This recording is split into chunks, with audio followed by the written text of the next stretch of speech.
Buongiorno ragazzi e bentornati sul canale. 4x8, 3x6, 5x5, 4x12, facciamo sempre lo stesso numero di ripetizioni, quindi nel video di oggi voglio parlarvi del Double Rep Method, un metodo di allenamento utile per cambiare un po' dai soliti set rep che usiamo nei nostri allenamenti e ne parliamo dopo la sigla.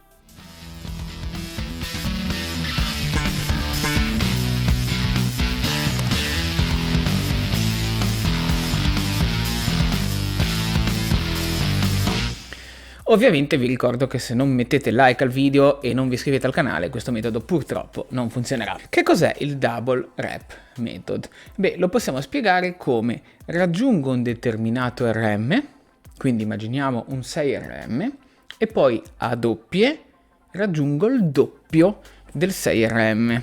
Quindi se ho fatto 6 RM, perfetto, recupero 10 secondi circa, faccio 2 ripetizioni, recupero altri 10 secondi, faccio altre 2 ripetizioni e così via fino a raggiungere 12. Quindi una sorta di rest pause in sintesi, niente di particolare se non il fatto che viene detto sia quante ripetizioni fare dopo, sia quante ripetizioni arrivare. Posso fare con qualsiasi carico, 12 RM e raggiungere il 24, addirittura si dice di puntare al 40 RM e raggiungere 80, 60, 120, sempre colpi di doppie, sempre con 10 secondi di recupero. Come si inquadra questo metodo?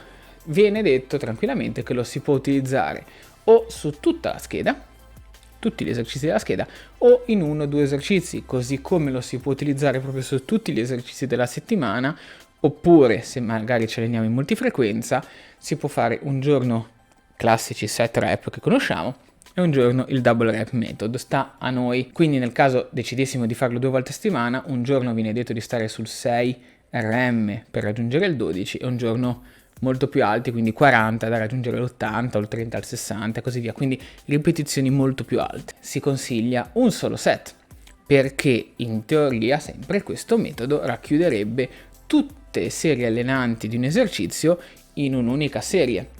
Perché se ci pensate, che so, un 5x5 vengono 25 ripetizioni. Se noi facciamo un 12 RM con l'intento di raddoppiarlo, sono tante, visto che siamo arrivati già al limite con le prime 12 ripetizioni, tutte le ripetizioni dopo sono quasi vicine al cedimento, quindi stiamo facendo, visto anche il basso recupero, tutte serie allenanti, stiamo andando a fare 24 ripetizioni, tutte ipoteticamente allenanti, tutte insieme. Quindi un solo set.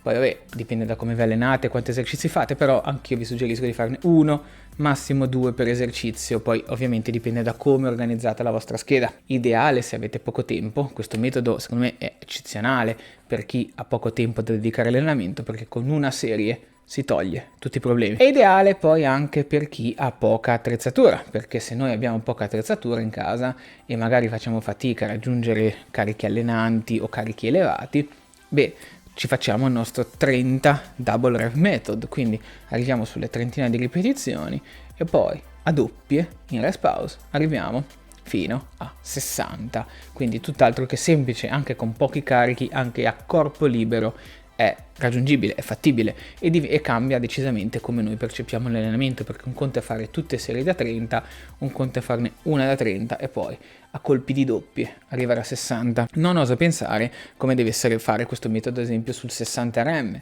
perché si arriva a 60 e poi a doppie fino a 120, ideale magari per esercizi come lo squat, gli affondi, quelli per le gambe se avete poca attrezzatura. Ideale poi anche per l'allenamento della forza se siete persone a cui piace tirare, quindi se vi piace avere sempre la sensazione addosso di essere vicini al cedimento, di grindare, di fare roba impegnativa, quindi se non siete amanti del buffer, se siete amanti di intensità alte del cedimento, questo metodo fa per voi. E stesso discorso ovviamente per chi ricerca l'ipertrofia, se siete abituati magari a fare tanti periodi di volume, se ne venite da un periodo molto lungo di volume, questo metodo sicuramente vi permette di cambiare radicalmente stimolo. Ultima cosa che posso dirvi, quanto tempo tenerlo. Trattandosi di un metodo abbastanza shock, non si consiglia di tenerlo per più di 4 settimane circa, quindi utilizzatelo ma senza esagerare, ciclicizzatelo, magari anche con altri metodi ad alta intensità tipo le myo reps, tipo i cluster. Non è necessario tenere sempre questo metodo, potete alternarlo con altri simili. Spero che il video vi sia piaciuto, se avete delle domande come sempre lasciatemi pure un commento e noi ci vediamo al prossimo video.